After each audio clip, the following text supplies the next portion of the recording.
Hey,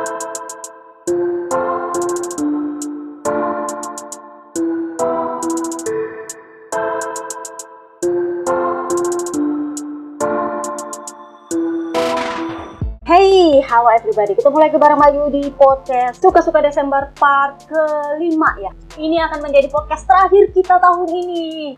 Gue tuh kemarin ada yang komen di podcast terakhir bilang, Bayu, ini adalah podcast terbanyak dalam satu tahun selama channel ini ada. Kalau gue pikir-pikir ya bener juga ya. Setelah gue lihat-lihat episode totalnya itu 80 episode lebih. Jadi kalau gue pikir-pikir tahun lalu itu maksimal 40 lebih, nggak sampai 50. Musim ini itu sampai 80 lebih, buset. Gue pikir ya wajar kalau kemarin gue sampai depresi saking pusingnya ngurusin podcast. But anyway, ini akan menjadi podcast terakhir kita untuk tahun ini. Terima kasih banyak buat kalian yang udah dengerin gue dari awal musim, apalagi yang udah ngintulin gue dari awal banget, bahkan yang dari FP. Terima kasih banyak udah menemani gue dan tahan denger gue bawel. Dan bulan ini memang kita agak slow down karena ini adalah musim dingin, para rider liburan. Yang jadi berita itu cuma KTM, dan KTM. Jadi pabrikan artis, dan sisanya ya wawancara para rider selama musim berjalan. So, yang pertama kita bahas ya, siapa lagi kalau bukan pabrikan artis satu itu, KTM. KTM akhirnya disetujui oleh perusahaan yang menangani kepilotannya itu untuk menggelontorkan dana 40 juta euro untuk divisi balapnya. Jadi ini adalah pengecualian karena mereka pada akhirnya mengerti bahwa image balapan itu amat sangat dibutuhkan oleh KTM untuk mempertahankan penjualan mereka. Jadi kalau kalian dengar suara backsound gue di belakang itu karena gue recording ini di tengah jam istirahat. Daripada gue ke pending lagi nanti malam kan, nggak tahu kenapa kayak kemarin. Jadi udahlah. So, Bajaj sebagai pemegang saham terbesarnya Pierer Mobility menyetujui menambah penyertaan modal ke perusahaan itu.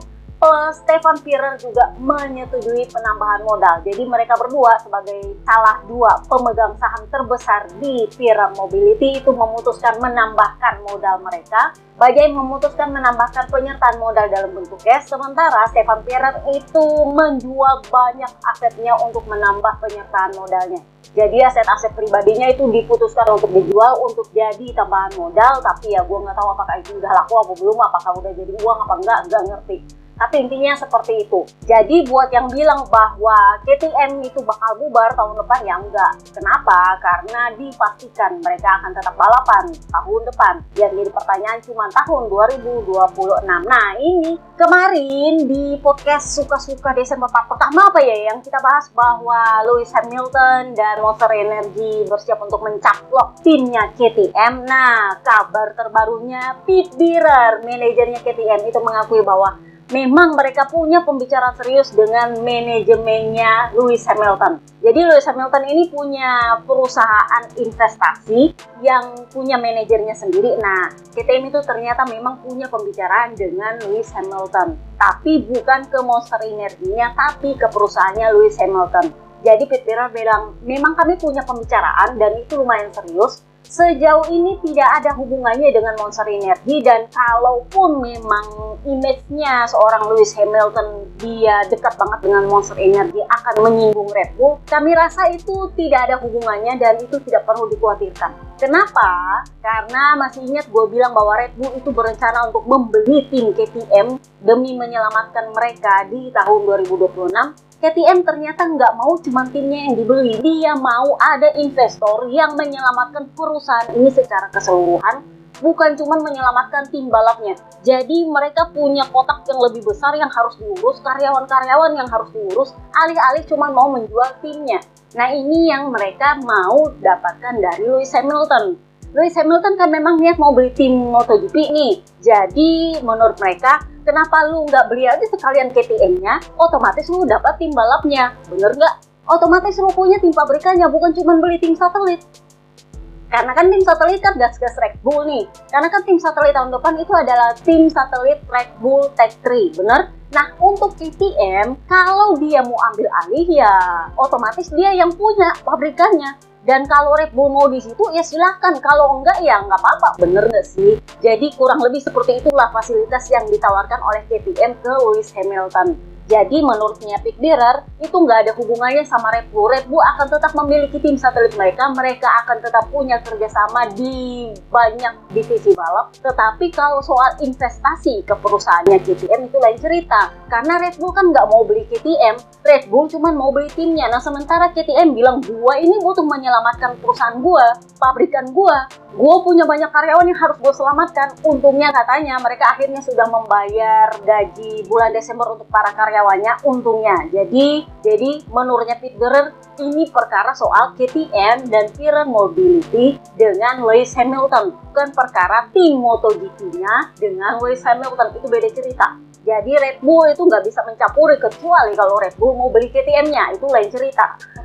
Kurang lebihnya kayak gitu. Nah, ngomonginlah kita soal Red Bull. Marc Marquez akhirnya resmi mengumumkan perpisahan dengan Red Bull kemarin. Jadi si Culas Marc Marquez bilang terima kasih sudah menemani saya sejak tahun 2008, memberikan sayap kepada saya untuk bisa mencapai tempat-tempat yang saya inginkan, tetap menemani saya bahkan ketika saya di titik terendah. Nah itu, giliran lu punya tujuan ke tim pabrikannya Ducati, lu lepas lah itu Red Bull. Jadi ya begitulah. Jadi dia bilang saya harap di masa depan kita akan bertemu jalan kembali. Kurang lebihnya dia sepertinya ini strateginya ala Lewis Hamilton sih, mikirnya gimana caranya supaya masuk timnya dulu. Ujung-ujungnya pengennya nego punya sponsor pribadi, tapi pada akhirnya timnya nggak setuju. Kan Ferrari sama Lewis Hamilton begitu. Pada akhirnya Monster Energy nggak bisa mensponsori dia di Ferrari. Gua nggak tahu apakah dia akan menjadi brand ambasadornya Celsius atau dia memang nggak akan pakai logonya Monster Energy dimanapun selama itu berkaitan dengan F1. Bisa jadi, gue nggak ngerti juga. Tetapi janjinya Marc Marquez adalah saya tidak akan punya sponsor pribadi lagi untuk menghormati Red Bull. Ya setelah dia menikmati begitu banyak uang berlimpah-limpah dari Red Bull, dia lepeh lalu bilang gue nggak butuh duit lagi. Ya iyalah, lu nggak butuh duit lagi ngapain?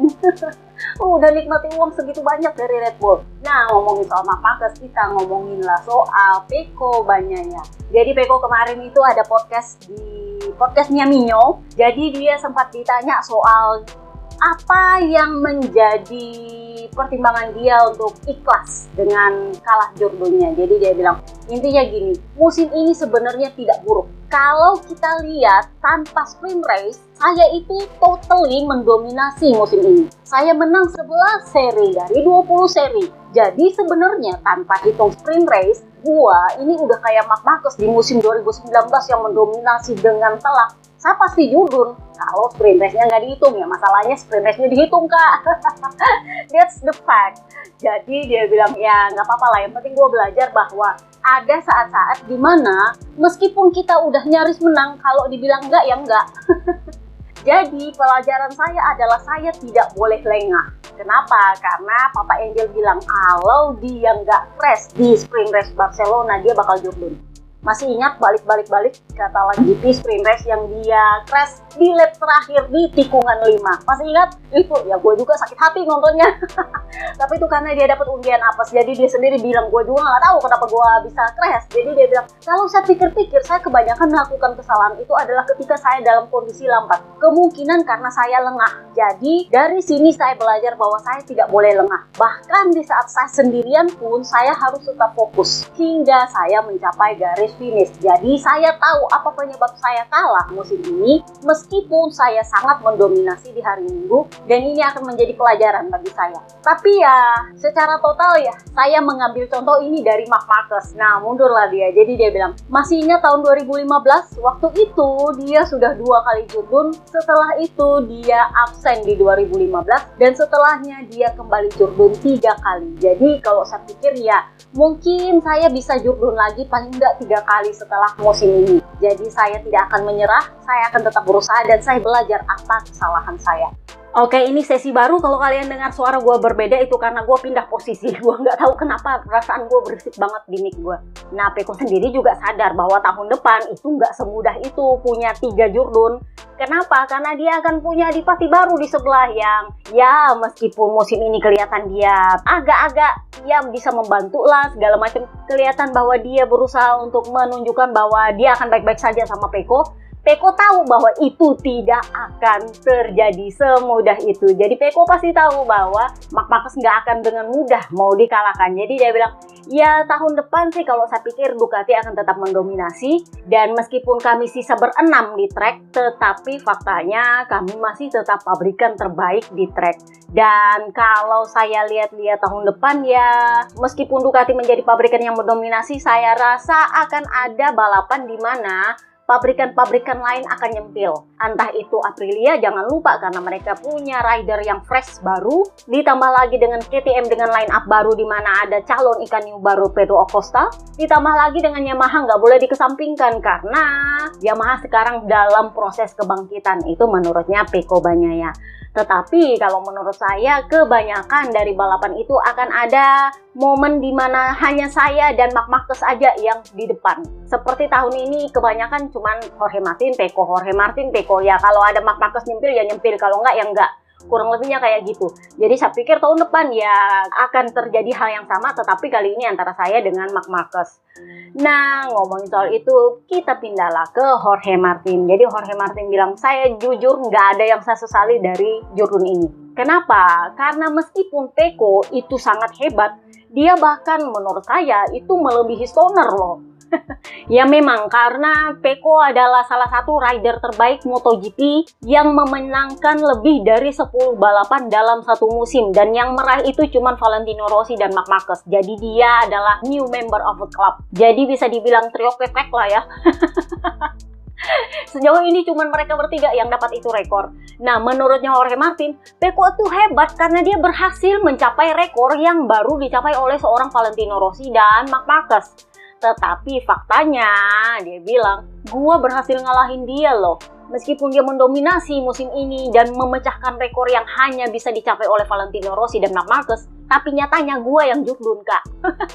Pakai motor satelit lagi. Dan itu adalah rekor yang saya sendiri bisa capai setelah Valentino Rossi. Jadi dia adalah satu-satunya rider di era MotoGP yang berhasil jurdun dengan motor satelit.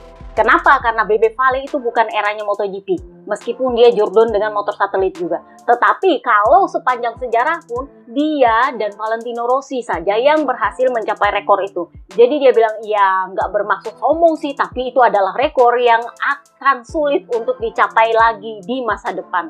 Baru gua, dan hanya gua sejauh ini. Kalau ada yang berhasil ya syukur. Kalau nggak ya gua akan memegang rekor itu bersama Valentino Rossi. Gua juga punya klubnya sendiri, Kak.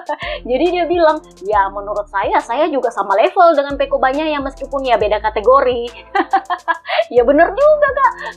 Itu adalah hal yang wajar dia banggakan. Kenapa? Karena memang akan sulit untuk tim satelit bisa jurdun kecuali pabrikannya mendukung, kecuali dia punya skill bagus, dan kecuali motornya bagus. Bebe Vale bisa jurdun dengan motor satelit itu karena memang skillnya, Kak. Nah, kalau Jorge Martin itu karena papi perigi dalinya itu mau bermain adil. Dia harus bikin Pecco nggak dapat part yang dia mau. Nah, ini yang berbeda dengan Bebe Vale zamannya dia menang jurdun dengan motor satelit dulu. Honda pabrikan mendapat support full lebih dari dia. Jadi ya memang Bebe Vale itu dapat support dari pabrikan, tapi tetap ada part-part yang dia nggak dapat. Sementara Jorge Martin justru Pecco-nya nggak dapat part. Demi bisa samain itu partnya dengan Jorge Martin. Jadi itu memang beda cerita. Tapi bagaimanapun dia tetap adalah rider satelit yang berhasil jurdun di eranya MotoGP, dan belum ada yang berhasil mencapai itu selain Valentino Rossi, dan Valentino Rossi itu bukan eranya MotoGP. Jadi ya harus diakui. Nah, Jorge Martin sendiri sempat ditanya, lu mau nambah gelar nggak? Ya dia bilang siapa yang nggak mau, Kak. Jadi bagaimanapun caranya saya tetap pengen bisa tambah gelar lagi karena itu adalah impian. Gini, kenapa saya kekeh sekali pengen jadi tim pabrikannya Ducati? Itu karena menjadi rider tim pabrikan itu supportnya jauh lebih banyak dari tim satelit. Perbedaannya bahkan terletak di insinyurnya. Insinyur di tim pabrikan itu ada 150-200 orang yang fokus gimana caranya supaya lu jurdun. Sementara tim satelit ya segitu doang. Engineer lu paling banyak 6. Total 20 orang. Dengan mekanik-mekanik. Jadi ya emang nggak bisa dibandingkan. Itulah kenapa impian saya sejak masuk di MotoGP itu adalah menjadi rider tim pabrikan. Impiannya adalah Ducati, tapi sayangnya nggak bisa. Tapi toh saya tetap menjadi rider tim pabrikan Aprilia. Jadi ya, saya tidak sabar untuk mencobanya tahun depan dan ingin melihat bagaimana saya bisa memimpin proyek ini. Jadi ditanyalah dia, lu berarti pengen ala-ala papa kembar ya? Dia bilang, iya. Mustahil lah saya bisa menjadi seperti Alex Espargaro sebagai kapten. Kenapa? Karena Alex Espargaro itu berhasil membangun Aprilia dari nol sampai bisa menang dan bersaing untuk juara dunia. Jadi Martin bilang, ya saya nggak bisa seperti Alex Espargaro, tapi saya rasa saya bisa memimpin proyek ini dan mari kita lihat kita akan berkembang seperti apa. Jadi kalau soal mau nambah gelar ya saya juga tetap mau. Impian saya adalah gimana caranya saya bisa mengejar seorang Valentino Rossi. Ya meskipun susah banget sih itu. Peko aja nggak sampai mikir ke sana loh. Peko itu sempat ditanya, lu mau ngejar Valentino Rossi nggak? Dia bilang enggak. Tapi ya pengen nambah ya paling enggak 3. Kalau mau nyampe 9 ya enggak lah. Sementara Marc Marquez ya dia pengen paling enggak 2 gelar Jurdon supaya dia jadi 10, jadi bisa mengalahkan rekornya Valentino Rossi. Let's see. Nah, ngomongin soal papa kembar, Martin bilang itu sebenarnya kalau misalnya saya memutuskan bergabung dengan Aprilia lebih awal sebelum dia pengumuman pensiun, dia pasti akan memperpanjang kontraknya paling enggak 1 musim lagi untuk menemani saya. Sayangnya ya begitulah, hidup ini adalah bagian dari serangkaian momen dan kejadian sehingga pada akhirnya saya memutuskan setelah dia pensiun. Dan gue pikir juga mungkin seperti itu. Jadi buat yang nanya, kira-kira apakah papa kembar nyesal sudah terlanjur tanda tangan kontrak dengan Honda, baru Jorge Martin memutuskan masuk di Aprilia? Gue rasa iya. Jadi dia waktu itu kan udah gue bilang, begitu dia pengumuman pensiun, itu Honda sudah nawarin kontrak dan dia langsung tanda tangan. Tapi belum pengumuman waktu itu. Masih ingat waktu itu, gue lupa di podcast mana gue bilang, waktu itu dia emang bilang, gak apa-apa, akhir musim juga gak apa-apa, baru diumumkan. Nah, setelah itu muncullah Jorge Martin. Jadi gue rasa, begitu Honda berhasil menang dan Aprilia masih terpuruk, papa kembar akan kembali ke Aprilia menemani Jorge Martin kalau Jorge Martin masih di sana. Mudah-mudahan gue salah. Jadi memang targetnya papa kembar kemarin itu adalah dia pengen bikin Honda menang. Begitu Honda menang, gue rasa dia akan kembali ke Aprilia untuk menemani Jorge Martin, terutama kalau Aprilia masih terpuruk juga. Kan udah gue bilang kemarin, Aprilia itu sisa 45 poin, hampir masuk degradasi, masuk konsesi. jadi kalau sampai tahun depan Aprilia justru nggak sebaik KTM yang udah pilot itu memang harus SOS itu, papa kembar harus dipanggil kembali ngebantuin Martin. So kita lihatlah gimana nantinya. Yang jelas di Honda Papa Yohan buka suara. Jadi dia bilang, konsesi tahun ini tuh nggak ada gunanya buat gua. Kenapa? Motor nggak kemana-mana, adanya gua capek. Why? Karena gue harus tes private. Buset, hampir tiap minggu gue tes private. Dia ini padahal gaji tertinggi loh di Honda, tapi ya masih ngomel juga. Maksud gue gini loh, lu udah balapan hobinya crash mulu, giliran tes private lu ngedumel. Setelah itu dikasih part, lu bilang gak ada yang cocok. Nah sementara Luca Marini itu yang udah gue bilang beda jauh pernyataannya Papa Yohan dengan Papa Angel. Jadi Papa Angel kan udah bilang kalau mau dibandingkan dengan awal musim ketika kami tes di Valencia tahun lalu, itu beda jauh dengan yang sekarang. Kami ini udah bener-bener berjalan di arah yang bener. Setelah sempat tersesat ke sana kemari, pada akhirnya ini udah ketahuan, oh ini arahnya kemana. Johan Zarco juga bilang hal yang sama. Dibandingkan dengan awal musim, akhir musim ini semuanya jauh lebih baik. Nah, sementara Papa Yohan bilang, nggak kemana-mana kita. Gue juga nggak lebih cepat, partnya juga nggak ada yang berguna. Nah loh, makanya gue bilang Honda itu amat menyayangi kombinasi Papa Angel dengan Johan Zarco. Kenapa? Karena part yang disetujui oleh Papa Angel biasanya bekerja di Johan Zarco dalam mode balapan. Itulah kenapa Papa Angel itu lebih didapuk sebagai rider pengembang karena semua analisanya itu bekerja di Zarco. Makanya Papa Angel bilang, saya berharap ketika Honda menang, saya yang bikin menang. Karena selama ini saya bikin ini motor, yang cepat malah orang lain, bener gak sih? Sementara Papa Yohan, ya saya nggak kemana-mana. Yang ada gue capek karena habis tes private, balapan. Habis balapan, tes private. Habis tes private, tes private. Tes private, balapan. Bukannya makin bagus, kadang-kadang malah lebih banyak, hasilnya itu lebih buruk. Jadi itu part gue coba di tes private, pas dipakai balapan, hasilnya nggak bagus. Ya gimana mau bagus, selalu crash mulu. Jadi dia bilang kalau saya nggak bisa cepat ya berarti ini barang nggak berfungsi. Ya nggak tahu lah kalau tahun depan, karena tahun depan kita sudah punya tim tes yang lebih besar. Sudah ada Nakagami, sudah ada Alexis Spargaro, sudah ada Albesiano. Jadi mestinya tahun depan kami bisa berkembang lebih baik dengan beban kerja yang lebih sedikit. Maksud gua lo udah digaji sebesar itu masih juga ngomel, wow. Tapi ya begitulah ya Papa Yohan. So itu aja podcast kita kali ini. Gua nggak akan bahas soal Bebe Vale dan Ujo karena itu udah kita bahas di minggu lalu. Jadi kalau kalian ada baca-baca di mana gitu, itu adalah gosipan minggu lalu di podcast gua, yang artinya itu aslinya adalah gosipan 2 minggu lalu yang baru jadi podcast di minggu setelahnya. Dan kalau kalian baru tahu minggu ini, itu artinya kalian udah ketinggalan gosip 2 minggu. Oke, itu aja podcast kita kali ini. Selamat kunci tahun buat kalian yang menikmati kunci tahun. Buat yang kerja kejar target, semoga targetnya tercapai. Dan buat yang operasional mau tutup buku, semoga tutup bukunya cepat kelar sebelum kunci tahun dan kalian bisa tahun baruan. Oke, see you next year guys. Bye-bye. I love you. Muah, muah, muah, muah.